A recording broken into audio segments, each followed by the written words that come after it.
Bonjour à tous et je suis très heureux de vous retrouver pour le dernier débrief de cette Coupe du Monde 2022. Aujourd'hui, nous avons assisté à un match complètement fou entre l'Argentine et la France. Sûrement un match qui restera gravé dans l'histoire tout simplement parce qu'il y a eu énormément de rebondissements et surtout, si on doit caractériser ce match-là par un mot réellement, ce serait l'ascenseur émotionnel. Bien évidemment, juste avant qu'on commence avec cette vidéo, si ce n'est pas fait, je t'invite à t'abonner, à liker et à commenter cette vidéo. Également, activer la cloche des notifications pour m'aider à atteindre au plus vite les 10 000 abonnés. Je remercie sincèrement tous ceux qui le feront. Habituellement, dans mes débriefs, on revient sur les compositions. Aujourd'hui, on va pas le faire tout simplement pour s'intéresser au déroulement de ce match-là parce qu'il y a énormément de choses sur lesquelles on peut revenir. Et tout d'abord, revenons sur cette première période. Et alors là, du côté de la France, clairement, c'était tout noir. Il n'y avait rien du tout, aucune intensité dans les duels, aucun rythme, tout simplement imposé par les Français dans les actions offensives qu'ils avaient. Et de l'autre côté, justement, on avait une équipe argentine avec une intensité, avec une détermination, avec une grinta. Mais c'était incroyable ce qu'ils ont proposé les Argentins.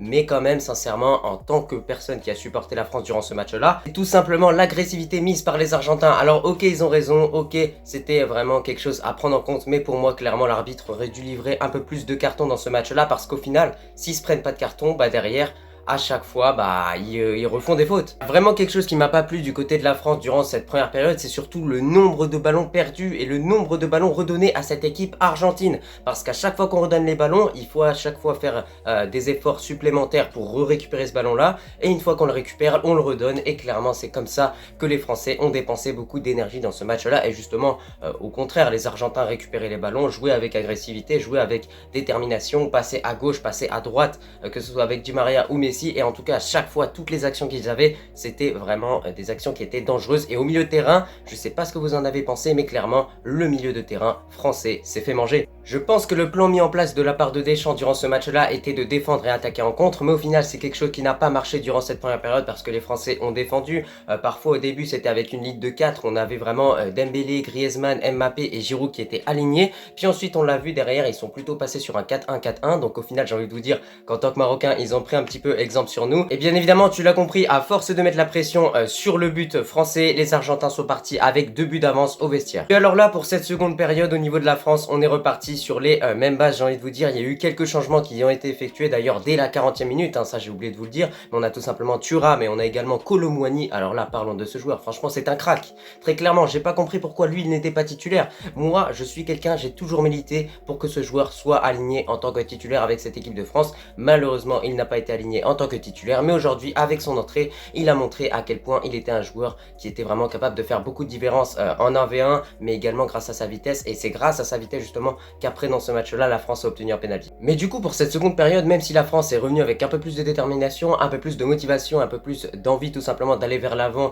et d'avoir des occasions, la France s'est créé des occasions. Et ensuite, on a vu, la France a eu un petit temps fort. Ensuite, l'Argentine a remis le pied sur le ballon, c'était un petit peu compliqué. Mais ce qui a déclenché la réaction française, c'est tout simplement ce ballon qui a été mis en profondeur pour Kolo Muani qui a tout simplement obtenu un penalty. Et alors là, à ce moment-là, on s'est dit, sincèrement, si l'Argentine prend un but dans ce match-là, psychologiquement, ils vont aller mal. Et du coup, bien évidemment, qui s'est emparé du ballon pour tirer ce penalty? C'est Mbappé. Et alors là, on a eu peur, mais Mbappé, au final, a mis ce penalty au fond des filets. Et d'ailleurs, il a mis tous ses penaltys, même ceux lors de la séance de tir au but. Donc franchement, bravo Mbappé, parce qu'il y a beaucoup de pression à chaque fois. Et sincèrement, il faut le faire et il montre à quel point il est devenu réellement un joueur mature. Alors là, lorsque la France a mis ce but, ça a libéré la France. Et de l'autre côté, justement, ça a détruit mentalement les Argentins. Et derrière, tu l'as compris, quelques minutes plus tard, on a tout simplement Mbappé qui a marqué une magnifique reprise de volée. Non mais s'il vous plaît, franchement, faut la mettre au Louvre, cette reprise de volée en œuvre d'art. Non mais elle est incroyable, je sais pas ce que vous en avez pensé sincèrement, mais moi j'ai hurlé de joie parce que durant ce match-là, je vous l'ai dit, de toute façon en tant que franco-marocain, mais évidemment j'ai supporté la France. Mais sincèrement, quel but incroyable de la part de Kylian Mbappé marqué pour tout simplement repasser à 2-2 dans ce match-là. Et sinon,